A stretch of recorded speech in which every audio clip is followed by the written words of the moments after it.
Breaking news చూసిన Adilabad RIMS ప్రొఫెసర్ల committee జుడాలతో జరిపిన చర్చలు సఫలమయ్యాయి. కమిటీతో చర్చలకు జుడాలు రిమ్స్ డైరెక్టర్లు హాజరయ్యారు. దాడి ఘటనకు కారణమైన వారిపై చర్యలతో పాటు తమపై కేసులను ఉపసంహరించాలని జుడాలు కోరారు.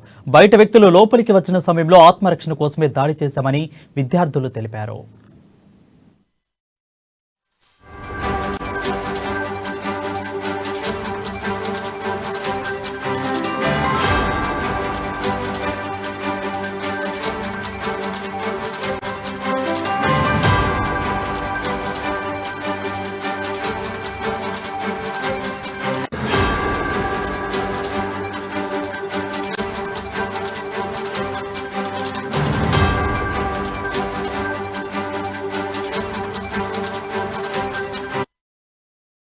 బ్రేకింగ్ న్యూస్ చూస్తున్నాం. ఆదిలాబాద్ రిమ్స్ ప్రొఫెసర్ల కమిటీ జుడాలతో జరిపిన చర్చలు సఫలమయ్యాయి. కమిటీతో చర్చలకు జుడాలు రిమ్స్ డైరెక్టర్ హాజరయ్యారు. దాడి ఘటనకు కారణమైన వారిపై చర్యలతో పాటు తమపై కేసులు ఉపసంహరించాలని జుడాలు కోరారు. బయట వ్యక్తులు లోపలికి వచ్చిన నేపథ్యంలోనే ఆత్మరక్షణ కోసమే దాడి చేశామని విద్యార్థులు తెలిపారు. దీనిపై మరింత సమాచారం మా ప్రతినిధి జోషి అందిస్తారు. జోషి, చెప్పండి. గత 2 రోజులుగా కొనసాగుతున్నటువంటి నెట్లో 3వ రోజుకు చేరుకున్నటువంటి రిమ్స్ కు సంబంధించినటువంటి జూనియర్ డాక్టర్ల సమ్మె ఈ రోజు ఎట్టకేలకు మధ్యాహ్నం అంటే కాసేపటి క్రితము రిమ్స్ డైరెక్టర్స్ తో వైద్యులందరూ కూడా సమావేశమైన తర్వాత ఇటు మెడికల్ కూడా వాళ్ళతో మాట్లాడిన తర్వాత ఎట్టకేలకు తమ సమ్మెను విరమిస్తున్నట్లుగా జూనియర్ డాక్టర్లు ప్రకటించడం జరిగింది. వీళ్ళు మెడికల్ ప్రకటించడం జరిగింది. అయితే ఇప్పుడు ప్రస్తుతము మీడియాతో మాట్లాడుతున్నటువంటి సందర్భంలో ఇటు మెడికల్ కావచ్చు, ఇటు రిమ్స్ డైరెక్టర్ కావచ్చు, వాళ్ళిద్దరు కూడా మీడియా ముఖంగా దీనికి సంబంధించినటువంటి విషయాలు వెల్లడించడం జరిగింది. అయితే మెడికల్ అందరూ కూడా 15 డిమాండ్లతో కూడినటువంటి విషయంలో సానుకూలంగా డైరెక్టర్ స్పందించినటువంటి సందర్భంలోనే తమ సమ్మెను తాత్కాలికంగా విరమిస్తున్నట్లుగా ప్రకటించడం జరిగింది. అయితే ఆ యొక్క 15 డిమాండ్లు ఏవైతే ఉన్నాయో వాటిని తక్షణమే అమలు చేయాలి, తక్షణమే తీర్చాలనేటటువంటి నిబంధన కాకుండా కొంత సమయ పరిమితితో కూడినటువంటి అంటే కాల పరిమితితో కూడినటువంటి డిమాండ్ తో వాళ్ళు తమ సమ్మెను వెనక్కి తీసుకుంటున్నట్లుగా తాత్కాలికంగా విరమిస్తున్నట్లుగా ప్రకటించడం జరిగింది.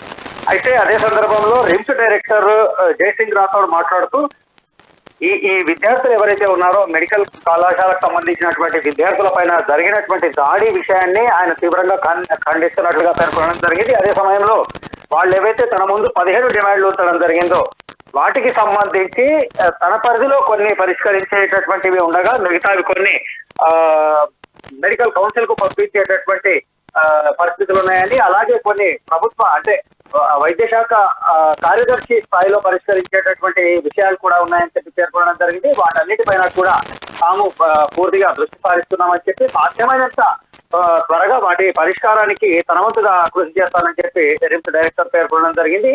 అయితే ఇప్పుడు ప్రస్తుతం ఉన్నటువంటి పరిస్థితుల్లో ఇటు మెడికోలలో 3rd ఇయర్ 4th ఇయర్ కు సంబంధించినటువంటి వాళ్లకు కొంతమందికి ప్రాక్టికల్ పరీక్షలు నడుస్తున్నటువంటి నేపథ్యంలో నిన్న కూడా ప్రాక్టికల్ పరీక్షలకు హాజరు కానటువంటి మెడికోలకు సంబంధించి వాళ్ళ పేరెంట్స్ కూడా మెసేజ్లు వెళ్ళినట్లుగా తెలుస్తోంది.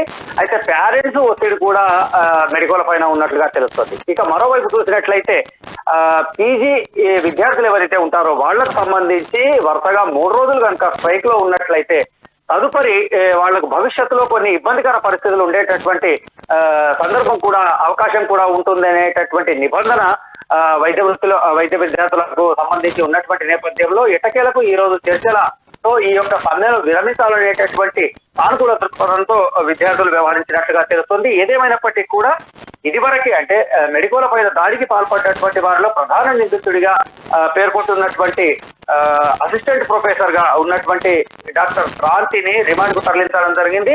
ఆయన పైన హత్యాయత్నం కేసు కూడా నమోదు చేయడం జరిగింది. దీనికి సంబంధించినటువంటి ఎఫ్ఐఆర్ కాపీస్ ని కూడా ఎవరైతే బాధితులు ఫిర్యాదుదారులు ఉన్నారో మెడికోలు వాళ్లకు పోలీసులు అందజేయడం జరిగింది.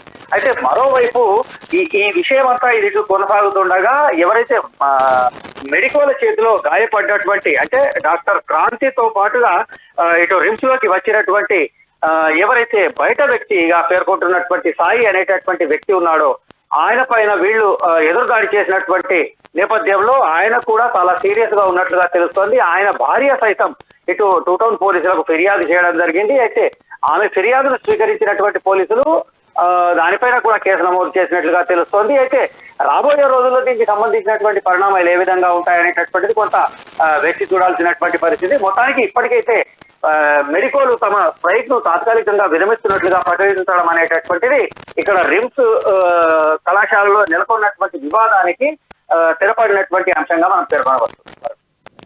Thank you Joshi for the updates.